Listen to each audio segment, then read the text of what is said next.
Assalamualaikum warahmatullahi wabarakatuh. Saya akan mereview studi kasus tentang CRMS Customer Relationship Management System. Ini merupakan tugas kedua dari sistem informasi manajemen.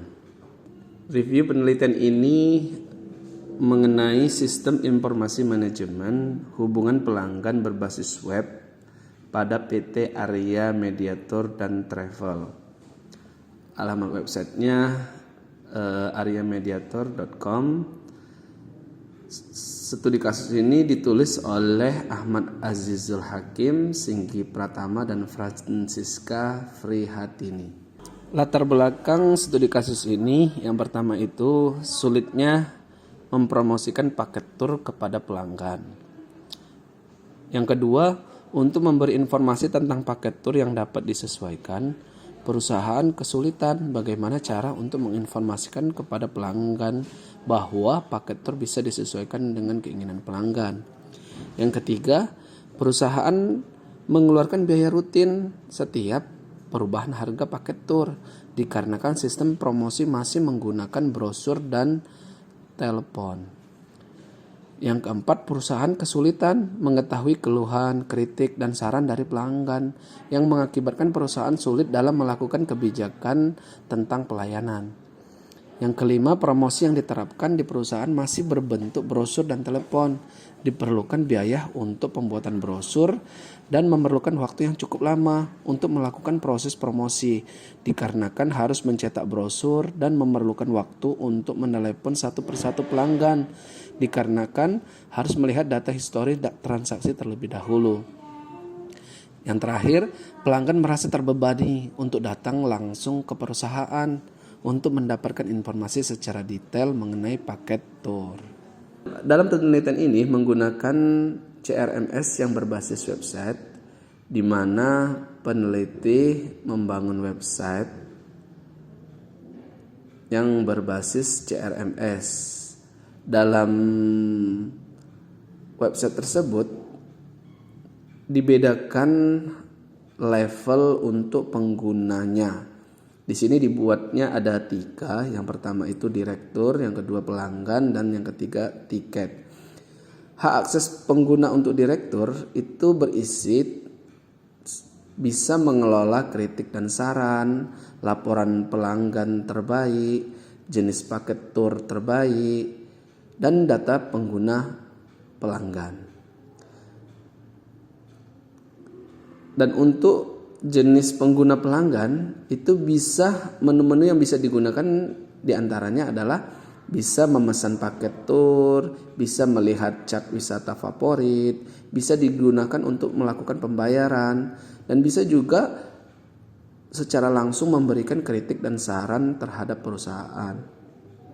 Sedangkan hak akses pengguna yang ketiga yaitu tiket, ini dilakukan oleh admin sehingga dia bisa mengelola data pelanggan, bisa menyampaikan promosi, pemesanan, atau bisa menindaklanjuti dari pembayaran yang dilakukan oleh pelanggan.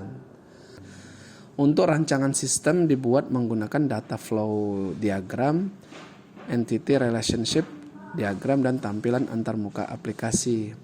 Yang dimaksud dengan DFD adalah representasi grafik yang menggambarkan aliran informasi dan transformasi informasi yang diaplikasikan sebagai data yang mengalir dari input ke output.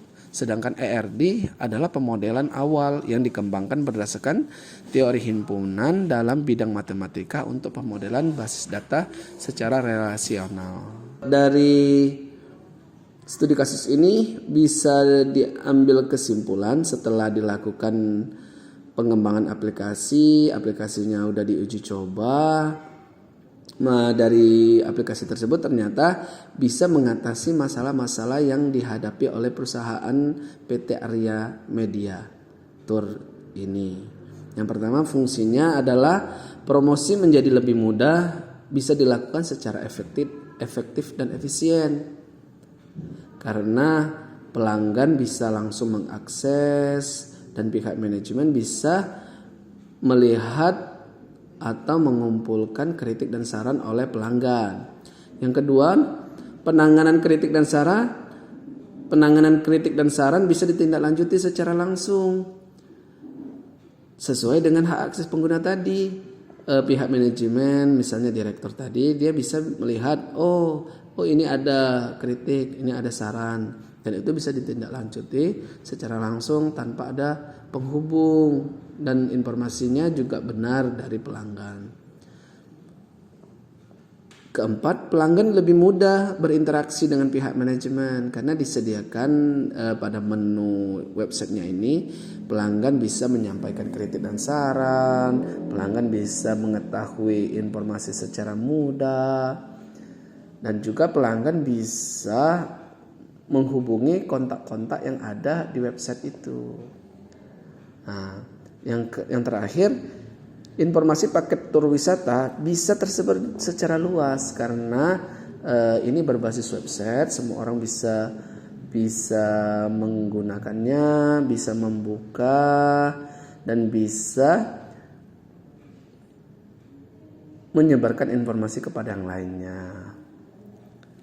Dari studi kasus ini juga memang ada kelebihan dan ada kekurangannya, sehingga penulis menyarankan aplikasi ini belum memiliki fitur SMS Gateway, di mana fitur ini sangat berfungsi dalam hal promosi.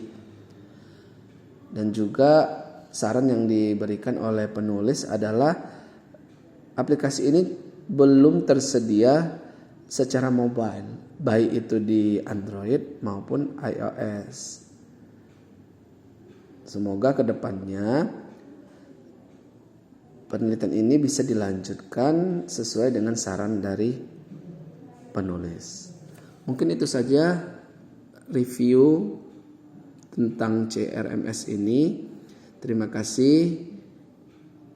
Apabila ada kesalahan saya mohon maaf. Assalamualaikum warahmatullahi wabarakatuh.